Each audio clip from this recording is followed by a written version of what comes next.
Dios les bendiga, mis hermanos. Un saludo cordial para todos en el nombre de Jesús. Los invito a abrir la palabra de Dios. Números capítulo 14, versículo 18. A la letra dice: Jehová, tardo para la ira y grande en misericordia, que perdona la iniquidad y la rebelión, aunque de ningún modo tendrá por inocente al culpable, que visita la maldad de los padres sobre los hijos hasta los terceros y hasta los cuartos. Hace 8 días hablamos de Adán y Eva. Hace 8 días hablamos de el uso que ellos le hicieron al libre albedrío, que es la capacidad que el hombre tiene de manera libre y espontánea de tomar decisiones. Así, Adán y Eva tomaron la decisión de comer el fruto que Dios les había prohibido, lo cual hizo que entrara en el mundo el pecado. Con la ayuda del Señor vamos a seguir hablando de este hilo conductor. Yo quisiera que habláramos un poco acerca del pecado en el gran plan de salvación. Yo hago la comparación con el dueño de una hacienda que contrata un administrador.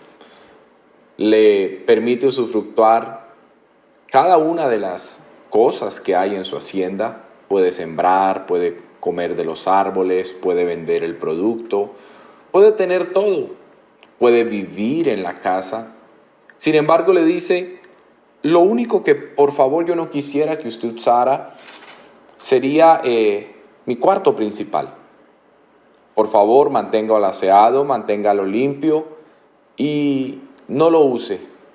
Yo iré por ahí cada 2, 3 meses. Estaré ahí, por favor, no lo use. El administrador decididamente lo hace. Entra al cuarto, duerme en él, se baña en el baño privado. Y un día el dueño entra sin que lo estuvieran esperando y se da cuenta de que su administrador no respetó su palabra, no respetó la indicación que le había dado. Tenía toda una hacienda para disfrutarla y decidió usar lo que no debía usar. De la misma manera, Dios habló con Adán y le dijo: de todo árbol puedes comer, pero de la ciencia del bien y del mal, ese único no comerás. Y Dios fue claro con ellos. No hubo ambigüedad. No hubo letra pequeña, no hubo ningún engaño. Mas del árbol de la ciencia del bien y del mal no comerás, porque el día que de él comieres, ciertamente morirás. Así que el problema no fue solamente la desobediencia, sino la consecuencia a la desobediencia que ya Dios les había dicho. Dios había hablado. Y Dios no puede mentir. Él debe cumplir su palabra porque es su carácter. Él es bueno, lento para la ira, grande en misericordia. Él es perdonador, pero también es justo. Y ese es el sentido del texto que leímos en Números. Dios perdona, pero su carácter no le permite tener por inocente al culpable, porque dejaría de ser justo. Y en un pleito judicial, lo mínimo que se espera es que el juez imparta justicia. Y Dios condena enormemente la injusticia. La Biblia dice que toda injusticia es pecado, y Dios no puede pecar. Así que la ley impuesta por Dios dicta que el día que el hombre comiera del fruto prohibido, ese día moriría. Eso hace que surja la gran pregunta que atraviesa toda la doctrina bíblica. ¿Cómo puede Dios aplicarle su justicia a alguien que ama? ¿O cómo puede matar al transgresor sin que el transgresor muera? Porque Dios ama al transgresor, pero no lo puede dejar sin justicia, porque iría en contra de su carácter que es ser un Dios justo. Así que a partir de hoy vamos a comenzar domingo tras domingo a descubrir cómo Dios resolvió este dilema y por qué el Evangelio, que significa buenas noticias, es el tesoro más grande que el ser humano ha podido encontrar y la razón por la que miles de cristianos a lo largo de la historia han preferido morir antes que negar su fe. Así que les quiero pedir paciencia, por favor. Esta será una doctrina densa doctrinalmente. Quizás son muchos conceptos que usted ya conoce, pero si comprendemos su esencia, descubriremos la profundidad de la obra de la cruz. Dios creó al primer hombre, lo colocó en el huerto y le dio una instrucción. Génesis 2:16. Y mandó Jehová Dios al hombre diciendo: de todo árbol del huerto podrás comer, mas del árbol de la ciencia del bien y del mal no comerás, porque el día que de él comieres, ciertamente morirás. Todos los árboles podía comer, excepto uno. La Biblia nos dice que por medio del huerto pasaban 4 ríos, entre ellos el Tigris y el Éufrates, que son uno de los 2 ríos más conocidos del mundo. Esto nos da una idea de la magnitud, lo grande que era y la abundancia que había en el Edén.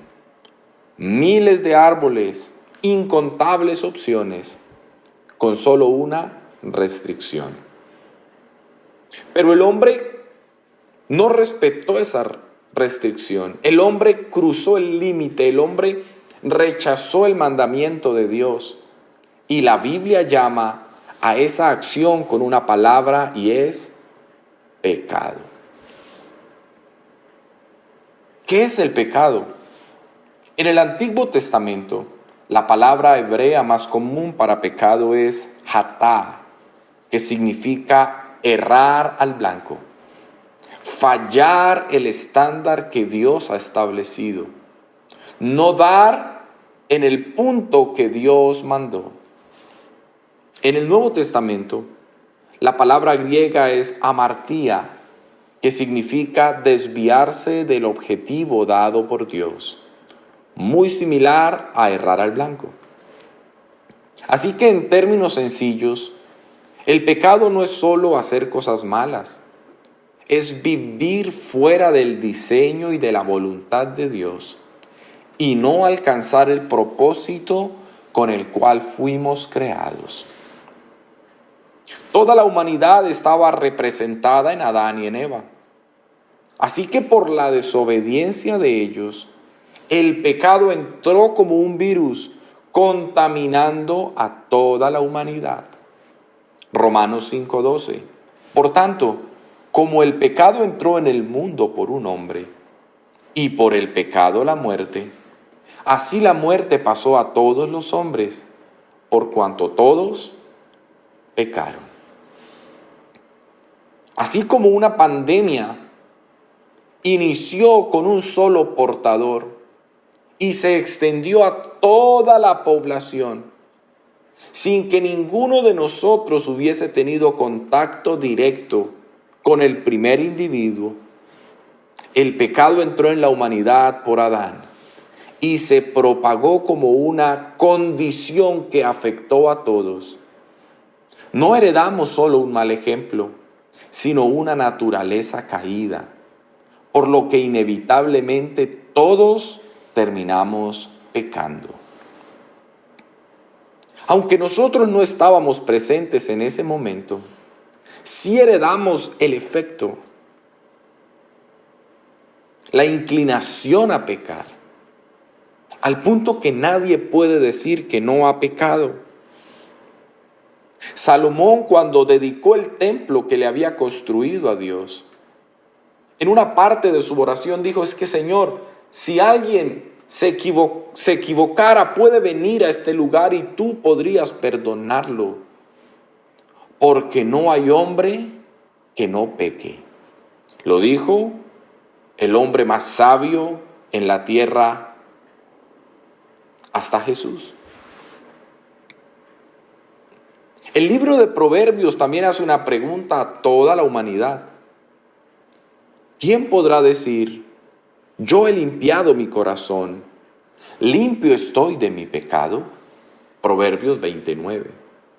¿Quién podría decir, yo no tengo pecado, yo estoy limpio? Para mí esto es con otras personas, yo estoy limpio. El apóstol Pablo en la carta a los Romanos dijo, no hay justo, ni aun uno. No hay quien entienda, no hay quien busque a Dios. Todos se desviaron, a una se hicieron inútiles. No hay quien haga lo bueno, no hay ni siquiera uno. El apóstol Juan dijo en su carta, si decimos que no tenemos pecado, nos engañamos a nosotros mismos y la verdad no está en nosotros. Primera de Juan 1:8. Así que la evidencia que el virus del pecado está en la humanidad.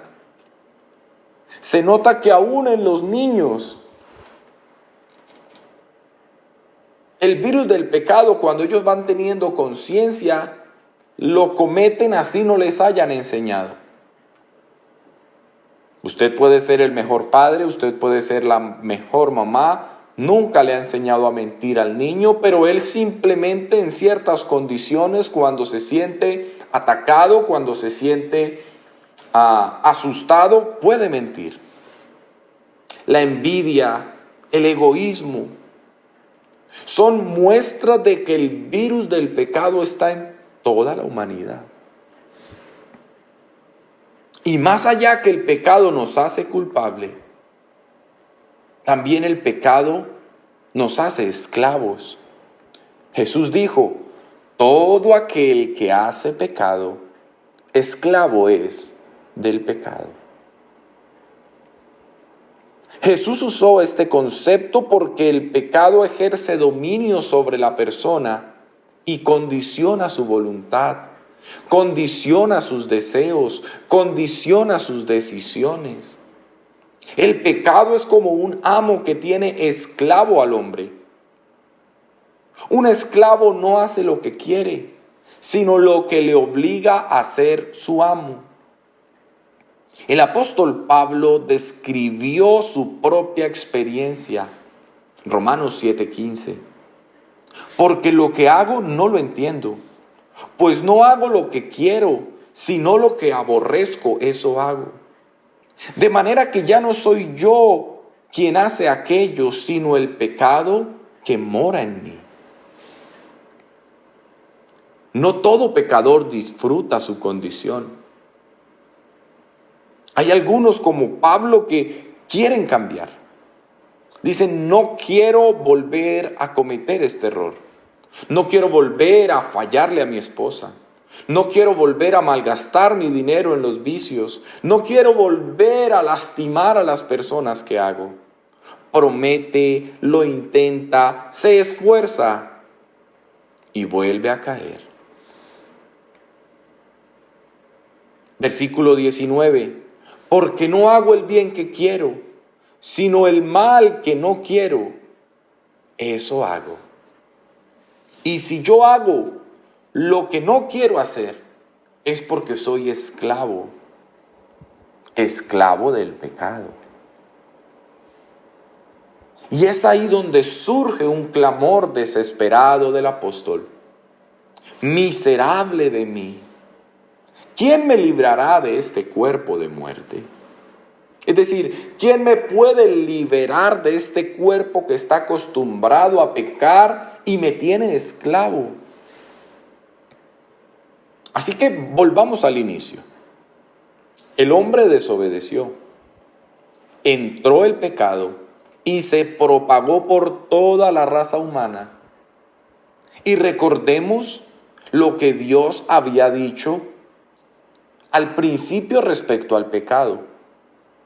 Porque el día que de él comieres, ciertamente morirás. Y Romanos 6:23 dice, porque la paga del pecado es muerte. Y Ezequiel 18:20 dice, el alma que pecare, esa morirá. Así que la raza humana está infectada por el virus del pecado. Y no solamente está infectada, no solamente está esclavizada, sino que le espera la muerte. Tiene una condena que es de muerte. La Biblia enseña que existen 3 tipos de muerte. La primera es la muerte física. El hombre fue creado para vivir muchos años. Su vida perpetua dependía de su condición con Dios, lo cual le permitía comer del árbol de la vida que estaba en el Edén. Pero al pecar, Dios lo sacó del huerto. Génesis 3:22. Y dijo Jehová Dios, he aquí el hombre es como uno de nosotros, sabiendo el bien y el mal. Ahora pues, que no alargue su mano y tome también del árbol de la vida y coma y viva para siempre. Es decir, Dios lo sacó del huerto del Edén para que no comiese del árbol de la vida y pudiese vivir para siempre. Y a su vez, le puso un límite a la existencia del hombre en la tierra. Génesis 6:3. Y dijo Jehová, no contenderá mi espíritu con el hombre para siempre, porque ciertamente él es carne, mas serán sus días 120 años. Por eso nos duele tanto cuando un ser querido fallece, porque fuimos creados a perpetuidad originalmente, pero producto del pecado, nuestros años son reducidos a máximo 120. Y cuando alguien fallece, cuando alguien parte, nos duele, porque no estamos o no fuimos creados para morir. Pero también tenemos la muerte espiritual. Es la separación del ser humano de Dios. Aunque Adán no murió físicamente en el momento de la desobediencia, sí murió espiritualmente. Perdió la comunión con Dios y quedó en un estado de lejanía, evidenciado en que perdió la paz espiritual. Ya no podía comunicarse con Dios. Por eso la Biblia afirma que el hombre está muerto en delitos y pecados, aunque siga vivo físicamente. Dios es tan santo, Dios es tan bueno que no tiene relación con el pecado. Y el pecado está en el hombre, así que Dios no puede acercarse al hombre porque hay una barrera de pecado que le impide al hombre acercarse a Dios. Y Dios no se acerca al hombre por el pecado. Y la tercera muerte es la muerte eterna. Es la culminación de la muerte espiritual. Es decir, es la eterna separación de Dios. También se le llama la muerte segunda, que es la condición final en la cual el hombre estará separado de Dios para siempre. Si un hombre muere físicamente y murió estando muerto espiritualmente, le espera la muerte eterna, donde estará separado de Dios para siempre. Así que el panorama es desolador. ¿Qué podía hacer el hombre para salvarse? Porque en resumen, la Biblia nos dice que el hombre es un esclavo del pecado, que es incapaz de liberarse y que esa condición lo tiene condenado a la muerte. Por eso la humanidad necesitaba urgentemente un Salvador. Pero ese Salvador no podía ser cualquier persona.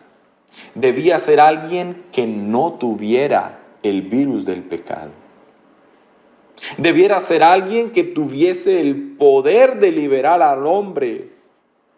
Y debía ser alguien que tuviese autoridad sobre la muerte. Y en la humanidad, ¿quién pudiese tener esas condiciones? ¿Quién pudiese tener el requisito de no tener pecado cuando vimos en el texto que todos pecamos? Y si todos pecamos, somos esclavos, así que no tenemos el poder para liberarnos ni siquiera a nosotros mismos, como para liberar a otras personas. ¿Y qué ser humano tiene autoridad sobre la muerte? Grandes, pequeños, jóvenes, ancianos, ricos, pobres, todos estamos cercanos a la muerte y no la podemos vencer. Así que el ser humano nada podía hacer por ello. Y la Biblia personifica al pecado como un tirano. Y el profeta plantea la siguiente pregunta. Isaías 49:24. ¿Será quitado el botín al valiente? ¿Será rescatado el cautivo de un tirano? En el siguiente verso el mismo Dios responde, ciertamente el cautivo será rescatado del valiente, y el botín será arrebatado al tirano, y yo salvaré a tus hijos. Gloria al nombre de Jesús. Es aquí donde toma sentido la buena noticia, que Dios desde el principio ideó un plan para rescatar al hombre de su pecado y para poder aplicar su justicia. Desde el Génesis el Señor comenzó a revelar su plan y fue con lo que Dios le dijo a la serpiente antigua, Génesis 3:15, y pondré enemistad entre ti y la mujer, y entre tu simiente y la simiente suya. Ésta te herirá en la cabeza, y tú le herirás en el calcañar. En otras palabras, un hijo de mujer, un hijo de esa que falló, va a vencer al pecado. Pero ¿cómo puede ser esto? Si todo nacido de mujer tiene el virus del pecado, ¿cómo puede suceder?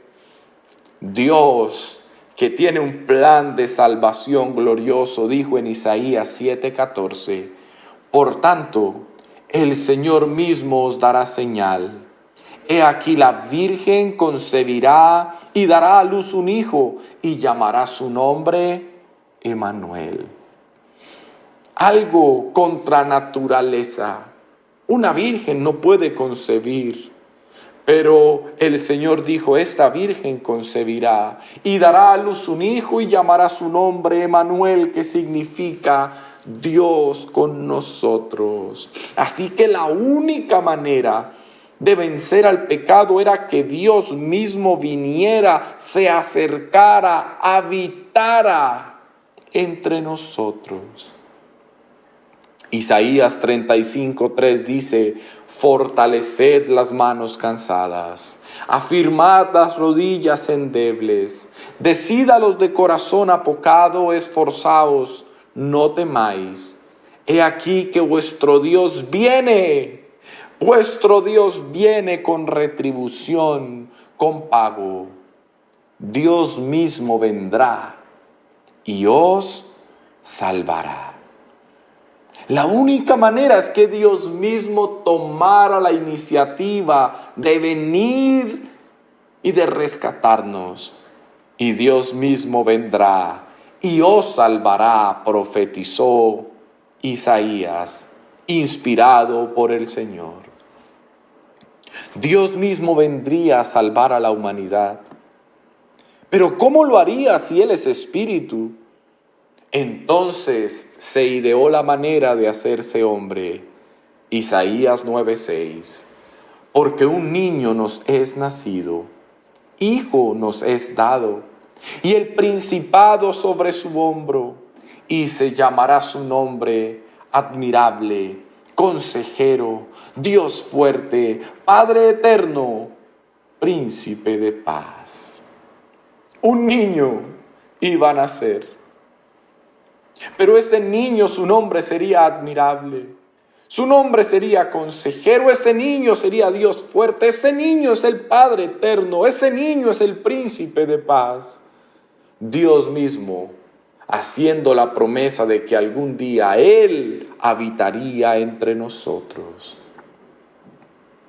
Llegó el tiempo del cumplimiento de esta profecía. Y efectivamente una joven virgen, como la profecía indicaba, se le apareció un ángel que la saludó muy extrañamente. Salve muy favorecida, el Señor es contigo. Bendita tú entre las mujeres. Ella se preocupó y dijo, ¿qué saludo es esto? ¿Quién eres tú? ¿Qué pasa? Y el ángel le dijo, San Lucas 1:31, y ahora concebirás en tu vientre y darás a luz un hijo y llamarás su nombre Jesús. Este será grande y será llamado Hijo del Altísimo. Como es normal, ella se preguntó cómo sucedería si ella aún era virgen, nunca había tenido relaciones sexuales. Respondiendo el ángel le dijo, versículo 35, el Espíritu Santo vendrá sobre ti, y el poder del Altísimo te cubrirá con su sombra, por lo cual también el santo ser que nacerá será llamado Hijo de Dios. Esta mujer tenía un prometido. Él se enteró que su prometida estaba en embarazo. Y él no se había acercado a ella, así que se sintió traicionado. Y en una cultura donde él hubiese hablado abiertamente de ello, de que ella le fue infiel, ella podía ser apedreada. Pero él quiso dejarla secretamente para evitarle pasar por situaciones tan vergonzosas. San Mateo 1:20. Pero un ángel del Señor le apareció en sueños y le dijo, José, hijo de David, no temas recibir a María tu mujer, porque lo que en ella es engendrado del Espíritu Santo es. Verso 21. Y dará a luz un hijo y llamará su nombre Jesús, porque él salvará a su pueblo de sus pecados. Gloria al nombre de Jesús. Jesús significa Jehová es nuestro Salvador, o Jehová salva. Y este Jesús, este Hijo que nacería, sería el que salvaría al pueblo de sus pecados. Este Jesús nació en un pueblo pequeño, en un establo, y esa noche un ángel le apareció a unos pastores quienes estaban cuidando unas ovejas. Y el ángel les dijo, San Lucas 2:10, no temáis, porque aquí os doy nuevas de gran gozo que será para todo el pueblo, que os ha nacido hoy en la ciudad de David un Salvador, que es Cristo el Señor. Y continúa diciendo el texto bíblico, y repentinamente apareció con el ángel una multitud de las huestes celestiales que alababan a Dios y decían, gloria a Dios en las alturas y en la tierra paz, buena voluntad para los hombres. Gloria al nombre de Jesús. Llegó buena voluntad, llegaron buenas noticias, llegó la paz para el ser humano, que ya el pecado iba a ser quitado. Porque llegaría este niño, que es Dios mismo manifestado en carne, a quitar el pecado. Este niño creció, y a la distancia lo vio el profeta Juan. Lo vio e inspirado por Dios dijo, allá viene el Cordero de Dios, que quita el pecado del mundo. Jesús es quien tiene el poder de quitar el pecado. Y el mismo Jesús dijo en San Juan 10:10, el ladrón no viene sino para hurtar y matar y destruir. Yo he venido para que tengan vida y para que la tengan en abundancia. Hoy tenemos salvación, hoy tenemos vida eterna, porque Jesucristo vino a quitar el pecado del mundo, a dar vida y vida en abundancia. Porque de tal manera amó Dios al mundo, que ha dado a su Hijo unigénito, para que todo aquel que en Él cree no se pierda, mas tenga vida eterna. Señor Jesús, yo te doy gracias por tu palabra. Yo te doy gracias, Señor, porque tú nos enseñas, porque tú, Señor, tienes cuidado, Dios mío, de nosotros. Yo te ruego, mi Dios, que esta palabra que ha sido predicada halle cabida en cada uno de los corazones que la escuchen y que haga el efecto, Señor, para reconocer que tú eres el Salvador del mundo, que tú viniste, Señor, a quitar el pecado del mundo y a quitar la esclavitud, a hacernos libres y a vivir en abundancia. En tu nombre, Jesús. Amén y amén.